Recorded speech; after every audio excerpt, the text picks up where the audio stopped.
சமந்தாவோட lips இந்த ஃபோட்டோவில் எப்படி இருக்குன்னு பாருங்கள். ரீசெண்டாக எடுத்த இந்த ஃபோட்டோவில் எப்படி இருக்குன்னு பாருங்கள். There is a difference. Lip filler பண்ணியிருக்கலாம். இப்போது ஃபில்லர்ஸ் ரொம்ப காமன். சில பேருக்கு லிப்ஸ் ரொம்ப டிஃபைன்டாக இருக்காது. அதே மாதிரி டார்க் அண்டாகவும் ரிங்கிள்டாகவும் இருக்கலாம். அதுக்கான பெஸ்ட் சொல்யூஷன் ஸ்கின் ஃபில்லர்ஸ் தான்.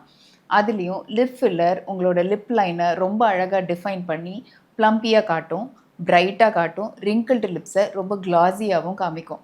Lip filler is a very simple procedure. It's ஒரு ஜெல் பேஸ்டு இன்னர்ட், அதாவது chemically very non reacting hyaluronic acid based material. அது உங்கள் ஸ்கின்ல போய் உங்கள் ஸ்கின்னை க்ளோவாகவும் ப்ளம்பியாகவும் காமிக்கும். It's a very simple procedure and you will get the defined solution. உங்களுக்கு என்ன வேணுமோ அது மாதிரி அழகாக காமிக்கும். இந்த ப்ரொசீஜர் ஒரு ட்ரெயின்டு ஹேண்ட்ஸில் பண்ணும்போது நீங்கள் என்ன ரிசல்ட்ஸ் எக்ஸ்பெக்ட் பண்ணுறீங்களோ அதே மாதிரி கிடைக்கும். ஆனால் ஒரு அன்ட்ரெயின்டு ஹேண்ட்ஸில் பண்ணும்போது the result may go awkward and opposite of what you expect. இந்த ப்ரொசீஜர் பற்றி ஃபர்தராக தெரியணும் அப்படின்னா ரேடியன்ஸ் கிளினிக் வாங்க. You can get a better consultation.